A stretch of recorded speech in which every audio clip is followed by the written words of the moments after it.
There is a 73% chance if you go into a real estate negotiation without a clear strategy, you'll overpay on your property purchase. In this video, I'll be explaining a simple 3-step process so you can walk away from your Dubai property purchase feeling confident in your investment. The steps I'll be talking about are sourcing the deal, structuring the deal, and executing the deal, but more on these a bit later. The number one mistake I see people make are going in to purchase a property blindly. This is all about understanding your goals and objectives with this property purchase. For example, are you an end user? Are you an investor? What's your budget? Which location do you want to invest in? And what's your timeline? Understanding this is essential before you sink your entire life savings into Dubai property. And once you have a clear idea of your goals, objectives, and budgets,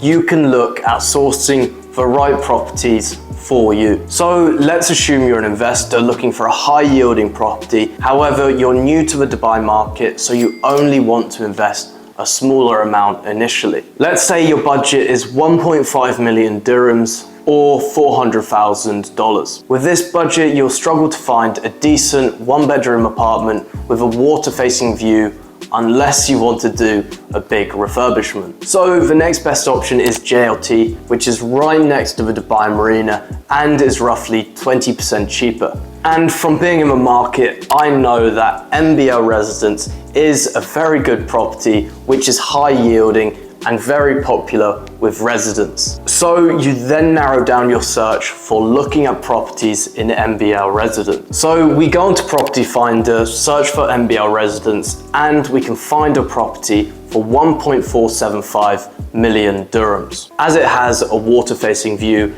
it will do very well on both a long-term basis and a short-term basis. Feeling satisfied, you think, this is a property I'm going to put an offer on. But how can you bid on a property if you don't know if 1.475 million dirhams is a fair asking price or not? As a general rule, Dubai property prices can be inflated by up to 10%, especially in a hot market like this. And this is where step 2 of the process comes in, which is all about structuring the deal. Structuring is all about gathering the evidence and doing your own due diligence on the property before you make any investment decision. To do this, you need to find recent comparable data of properties which have sold in the same building. And you can find this by going onto a website called DXB Interact, and you can see that the last 3 transactions sold between 1.4 million dirhams and 1.6 million dirhams. What this tells us is the property is fairly priced, especially as we have a water-facing view. In a perfect world, you'll try and push for a price of 1.4 million dirhams. However, they may push for more, especially as the last property sold for 1.6 million dirhams. With all the data at hand, you're now ready to go onto the final step of the process, which is executing the deal, or in simple terms, negotiation tactics. But before I reveal the negotiation tactics, which could save you thousands of dollars, if you want any help investing in Dubai, feel free to book in a call on the link below. The negotiation is a delicate balance between the buyer and seller to arrive at a suitable price for you both. The buyer obviously wants the lowest possible price and the seller the highest possible price. And depending on if you're an investor or end user, it'll make a difference to your negotiation strategy. For example, if you're an end user, there's more emotions involved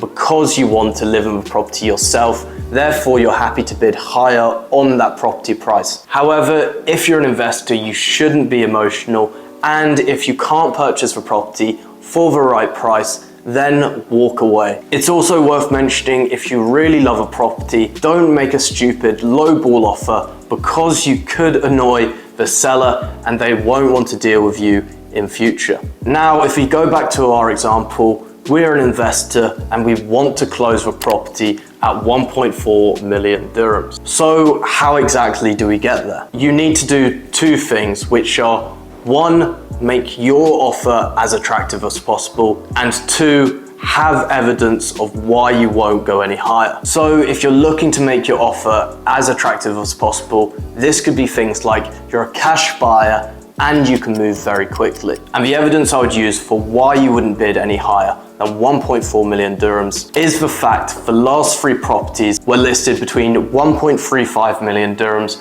and 1.475 million dirhams. Also, when you're negotiating, you don't want to reveal all your cards at once. So what I would do is state that your offer is 1.35 million dirhams, you're a cash buyer, and you can move forward with the sale quickly. And then if there's pushback and they want a higher price, that's where you come in and say your best and final offer is 1.4 million dirhams, and you state the fact the last 3 properties were listed were between 1.35 million dirhams and 1.475 million dirhams, and this is why your offer is fair. Then hopefully you can close the property at a price you're happy with and walk away feeling happy and confident you didn't overpay on your Dubai property investment. And if you want to find out what some of the best locations for Airbnb are, watch this video here and don't forget to like and subscribe.